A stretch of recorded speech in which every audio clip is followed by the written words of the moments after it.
Hello students. हम हमारी class 8th के सब्जेक्ट साइंस का चैप्टर नंबर 1 डिस्कस कर रहे हैं। आज हमारे चैप्टर का हम पार्ट नंबर 4 पढ़ेंगे। पिछले पार्ट में हमने पढ़ा प्रिपरेशन ऑफ सॉइल यानी क्रॉप प्रोडक्शन के लिए मिट्टी को किस प्रकार तैयार किया जाता है। हमने पढ़ा कि क्रॉप प्रोडक्शन के मेनली 7 स्टेप होते हैं, जिसमें पहला स्टेप होता है प्रिपरेशन ऑफ सॉइल यानी मिट्टी को तैयार करना, जिसे हम पार्ट नंबर 3 में पढ़ चुके हैं। आज हम पढ़ेंगे स्टेप नंबर 2 यानी सोइंग यानी बीजों को किस प्रकार बोया जाता है। चलिए शुरू करते हैं। Sowing is an important part of crop production. बीजों को बोना क्रॉप प्रोडक्शन का एक इम्पोर्टेंट पार्ट है। Before sowing, good quality clean and healthy seeds of a good variety are selected. किसी भी बीज को बोने से पहले हमें गुड क्वालिटी और गुड वैरायटी के बीजों को चूज़ करना पड़ता है यानी सेलेक्ट करना पड़ता है। Farmers prefer to use seeds which give high yield. किसान हमेशा उन्हीं बीजों को सेलेक्ट करते हैं जिनसे उन्हें ज़्यादा कमाई या ज़्यादा फसल प्राप्त होती है। नेक्स्ट है सिलेक्शन ऑफ सीड्स यानी हम बीजों को किस प्रकार पहचानें कि वह अच्छा बीज है या ख़राब बीज है। Are there seeds which float on water? Would those be lighter और heavier than those which sink? Why would they be lighter? यहाँ पर कुछ क्वेश्चन पूछे गए हैं। इसका मतलब है कि आप एक पानी ले लीजिए, किसी भी बर्तन में थोड़ा पानी ले लीजिए, उसमें बीजों को डाल दीजिए।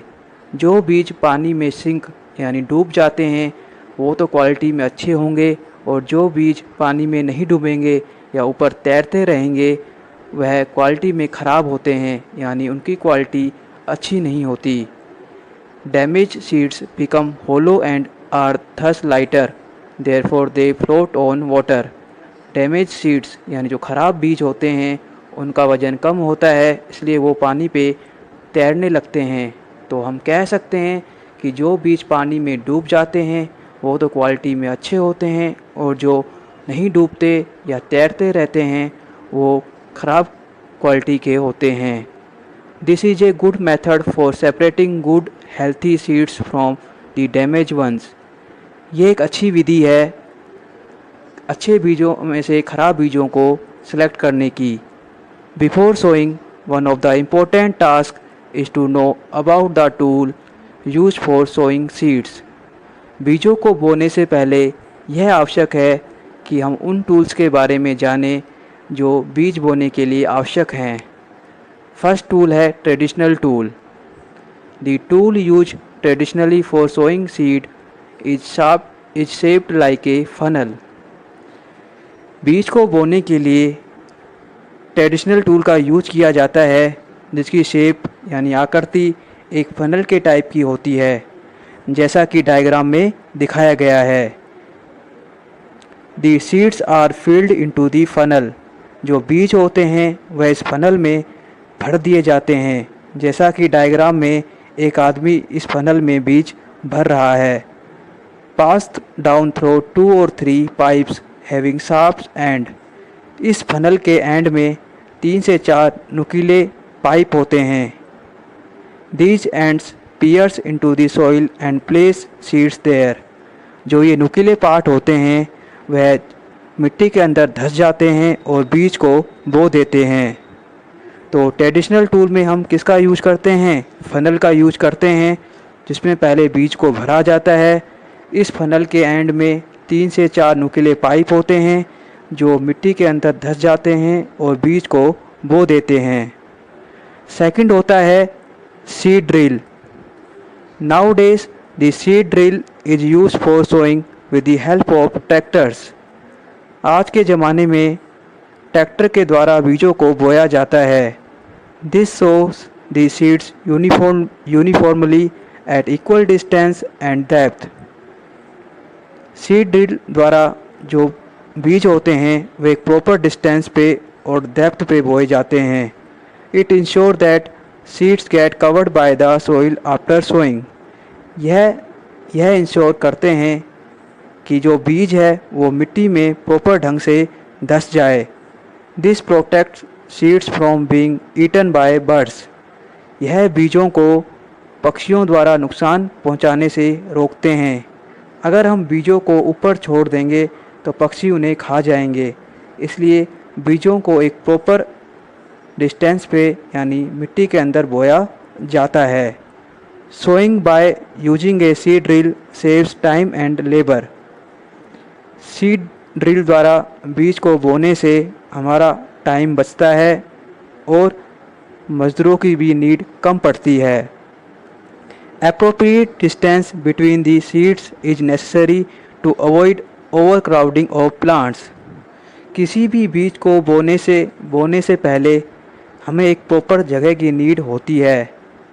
अगर हम बीज को प्रॉपर जगह पे बोएंगे तो उसे एक प्रॉपर न्यूट्रिशन प्राप्त होंगे। यदि हम एक ही जगह पर कई सारे पेड़ पौधों को उगा देंगे तो पेड़ पौधों को प्रॉपर न्यूट्रिशन प्राप्त नहीं हो पाते। This allow plants to get sufficient sunlight, nutrients and water from the soil. At times a few plants may have to be removed to prevent overcrowding. Overcrowding का मीन्स होता है एक ही जगह पर काफ़ी सारे पेड़ पौधों को उगा देना। यदि हम एक ही जगह काफ़ी सारे पेड़ पौधों को उगा देंगे तो पेड़ पौधों को सफिशिएंट सनलाइट, न्यूट्रिएंट्स और वाटर नहीं मिल पाएगा। इसी कारण हम पेड़ पौधों को थोड़ा जगह देकर बोते हैं, यानी एक प्रॉपर डिस्टेंस पे बोते हैं।